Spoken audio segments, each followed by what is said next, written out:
Teachers है वो यहाँ पर आ चुके हैं। आपको दूसरी तरफ भी दिखाई देंगे कि यहाँ पर जो प्रशासन है वो आमने सामने आपको दिखाई देगा।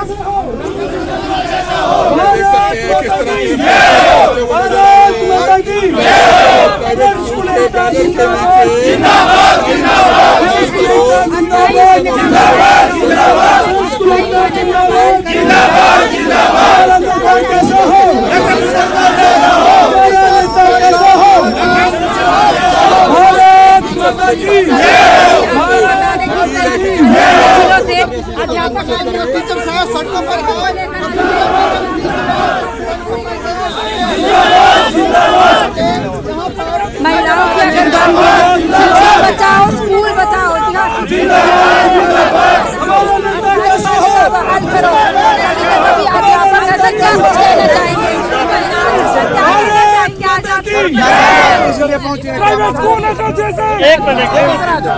मकसद यहाँ है कि हमारे स्थायी और परमिशन प्राप्त स्कूल जो हजारों की संख्या में है, अरे 2 मिनट नीचे करो। हमारा आज आने का यहाँ ये मकसद है कि हमारे हजारों स्कूल जो है अस्थायी मान्यता पर चलते हैं, जो सरकार के द्वारा भी स्थायी मान्यता प्राप्त हैं और बोर्ड के द्वारा भी अस्थायी मान्यता प्राप्त है।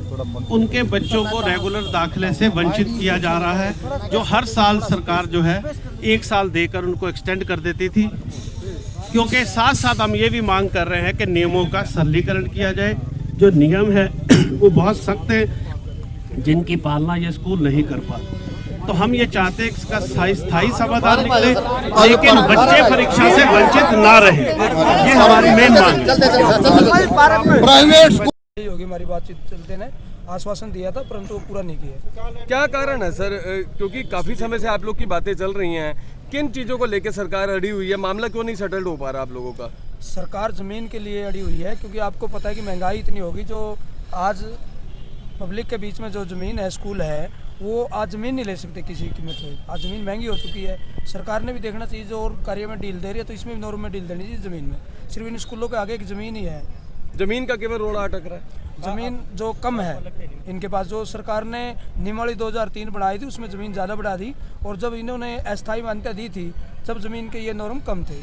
सर आपको लगता है बच्चों का भविष्य नहीं खराब होगा इसके अंदर, बच्चों के भविष्य के ऊपर भी असर पड़ेगा? यही अपील कर रहे हैं हम सरकार से कि इन बच्चों के भविष्य को ध्यान में रखते हुए हमें 1 साल अवधि दिया जाए और आगे से 5-6 साल का टाइम देकर हमारी समस्या का परमानेंट समाधान किया जाए। सर 1 साल का समय आप लोग मांग, जिला उपायुक्त के माध्यम से अधिकारी यहाँ पर आए थे, उनके बिहाफ पर, मुख्यमंत्री के बिहाफ पर उन्होंने ज्ञापन लिया और उन्होंने कहा कि हम 10 मिनट के अंदर ये ज्ञापन मुख्यमंत्री जी तक पहुँचा देंगे और आपकी बातें मुख्यमंत्री जी तक पहुँच जाएंगे। और हमें पूर्ण विश्वास है कि मुख्यमंत्री जी हमें इस पर इंसाफ देंगे। और हमारी एकमात्र सिर्फ सिंगल मांग है कि हमारे हजारों जो अस्थायी मान्यता प्राप्त, परमिशन प्राप्त, जिनको हर वर्ष 1 वर्ष की एक्सटेंशन मिलती थी, एक्सटेंशन देकर उनके बच्चों की रेगुलर परीक्षा ली जाए और उसके उपरांत इसका परमानेंट समाधान निकाला जाए, नियमों को व्यवहारिक बनाकर और सरलीकरण करके। पहले भी समय दिया गया था इस प्रकार से सरकारों द्वारा, क्या लगता है आप? देखिए, हम आज कह रहे हैं कि हमें अब और समय इसके बाद नहीं चाहिए, हमें परमानेंट समाधान चाहिए। लेकिन अगर आप नियमों को व्यवहारिक बनाएंगे नहीं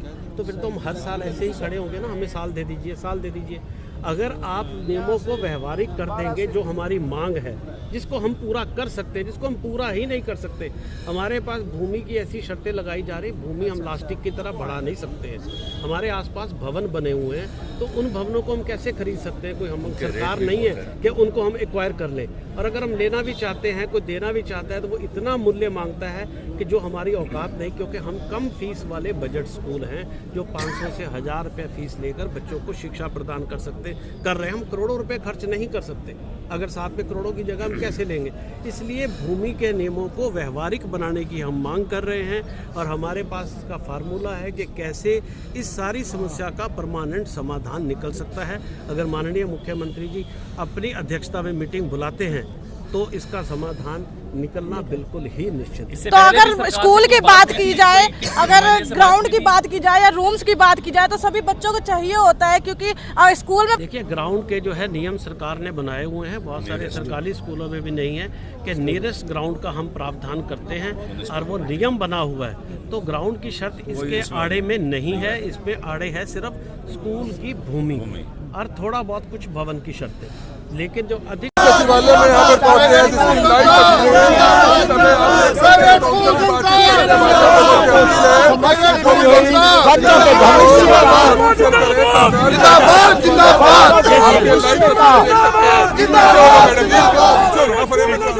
कहना चाहेंगे आज का जो प्रोटेस्ट है, क्या कहेंगे?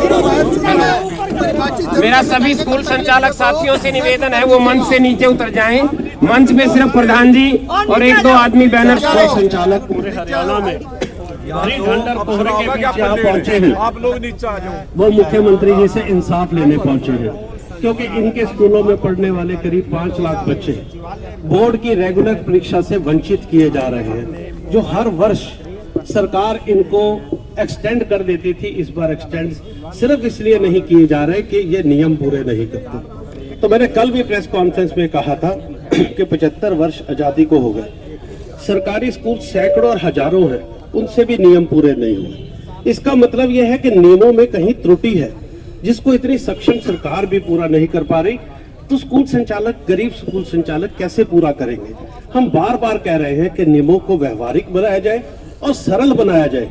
हम मान्यता लेने को तैयार हैं, लेकिन अगर आप नियम ही ऐसे बना देंगे जिसको हम पूरा ही नहीं कर पाएंगे तो फिर हमें दोष देना गलत है। तो हम इसलिए आज माननीय मुख्यमंत्री जी के द्वार आए हैं कि आप हमें इंसाफ दें और इन लाखों बच्चों को नियमित परीक्षा से वंचित ना करें। तुरंत आदेश पारित करें कि इनकी परीक्षाएं भी नियमित होंगी जैसे दूसरों की, क्योंकि ये प्रदेश के बच्चे हैं। लाखों बच्चों को दूसरी परीक्षा में डाल देना या परीक्षा से वंचित करना, ये उनके शिक्षा के अधिकार का भी हनन है। और आज देश नई राष्ट्रीय शिक्षा नीति की तरफ बढ़ रहा है, उसको साकार करने की तरफ बढ़ रहा है।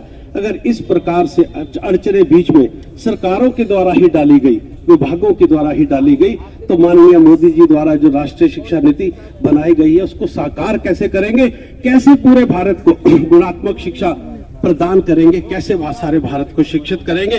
तो इन बच्चों को तनाव मुक्त और रेगुलर परीक्षा देने के अधिकार मांगने के लिए आज हम सीएम साहब के शहर उनको ज्ञापन देने के लिए यहाँ पर आए हैं। आपका पूरा नाम और सब पद? मेरा नाम कुलभूषण शर्मा है, मैं राष्ट्रीय अध्यक्ष हूँ national independent schools alliance NISA का, जिसके साथ पूरे देश के 1 लाख स्कूल जुड़े हुए हैं, और हरियाणा की फेडरेशन ऑफ प्राइवेट स्कूल का प्रदेश अध्यक्ष हूँ। सरकार करने जा रही है, इनको जल्दी से जल्दी एक्सटेंशन दे दे। पहले से भी एक्सटेंशन मिलती रही है, ये बच्चों को पढ़ाने कोई बुरा नहीं कर रहे, कोई बुरा नहीं कर रहे हैं। कुलभूषण शर्मा के नेतृत्व में सरकार के नाम ज्ञापन दिया है। जैसा कि प्रधान जी ने आश्वासन दिलाया है कि संघर्ष किसी भी हद तक जाए, साथ आपके रहेंगे। एक स्कूल पर भी यदि संकट है तो हम सबको एकजुट हो जाना चाहिए। ये एक पर भी संकट है, सारे हाथ जोड़कर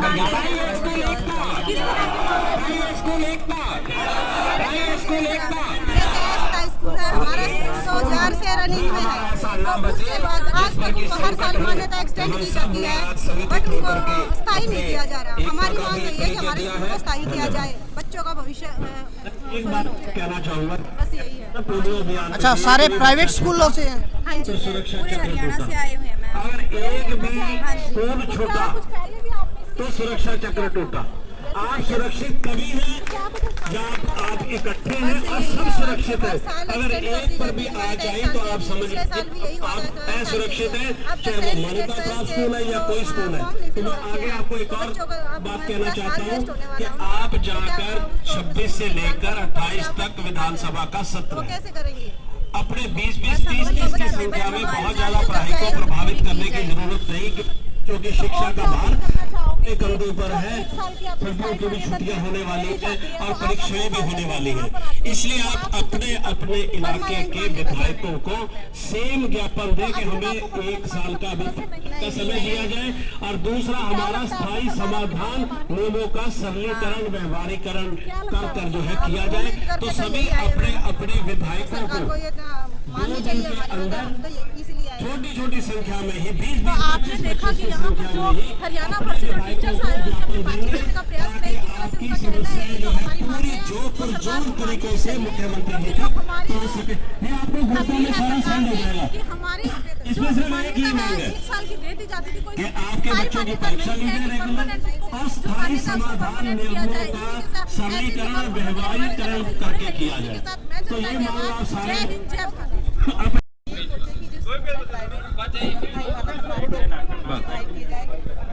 हाँ कर दो, शेयर कर दो, अच्छी सी फोटो ले लो इसकी। तो धन्यवाद जी। परीक्षा दिलाई जाए, ऐसा ना हो कि इनका भविष्य खराब हो जाए बच्चों का। सरकार की तरफ से जो सरकार सोच रही है कि स्कूलों को बंद कर दिया जाए, ऐसा ना किया जाए। तो आज मुख्यमंत्री के नाम ज्ञापन सौंपा गया है। हाँ जी मैम, तो क्या कुछ आश्वासन मिला है? अभी कुछ आश्वासन नहीं है, अभी देखते हैं क्या होता है। अभी मतलब उनके पास जो ज्ञापन पहुँचा अभी तो पहले भी आपने सरकार से कोई अपील पहले भी की स्थायी की जाए, लेकिन यही होता है कि 1 साल आगे बढ़ा दिया जाता है 1 साल के लिए। कोई परमानेंट आपको मतलब कोई परमानेंट नहीं किया था अभी तक? अभी तो कुछ परमानेंट नहीं किया, ऐसे ही फोटो को लटका रखा। तो यहाँ पर और भी टीचर मौजूद हैं, उनसे बातचीत करेंगे।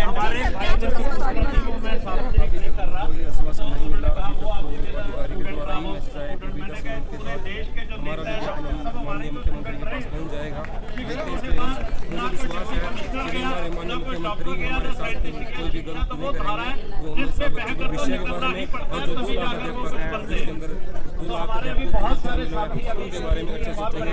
लेकिन मैं चैनल के माध्यम से बात कहना चाहता हूँ कि ये मतलब बड़ी बुरी बात है कि अध्यापक वर्ग का जो सड़कों पर उतरा हुआ है, तो आगे से भी मुख्यमंत्री साहब से एक आग्रह करेंगे रास्ते में है जो आगे यहाँ पर प्रयास कर रहे हैं। 15-20 मिनट में और पहुंचेंगे रोहतक। पलवल से लोग आ रहे हैं, लगभग 400 से 500 रुपये है। तो यहीं पे हम बैठ ही जाते हैं। अभी उनको ये तो लगे कि अगर ये तो देखें 10-15 मिनट में यहाँ बैठने के बाद उनका भी हौसला बढ़े कि भी लोग यहाँ पर जो है इतने लोग पहुंचे थे। हाँ, शिक्षा का स्तर भी नीचे चला जाएगा और शिक्षा महंगी भी हो जाएगी। तो उसके हिसाब से तो फिर बच्चे पढ़ाई नहीं कर पाएंगे, तो गरीब परिवार। बिल्कुल बिल्कुल, इसी के लिए तो आज पूरे हरियाणा के सभी जिलों से स्कूल संचालक इकट्ठे हुए हैं कि भी मतलब ताकि मॉडल से भी हमारे साथी पहुंचे हुए हैं। तो आज अपने आप कोने कोने से आप सभी जानते होंगे कि किसी से बहुत ज्यादा संपर्क नहीं किया गया था। आदर्श विद्या मंदिर स्कूल को बनावा, जैसे कहते हैं ये एक नेचुरल आवाज थी।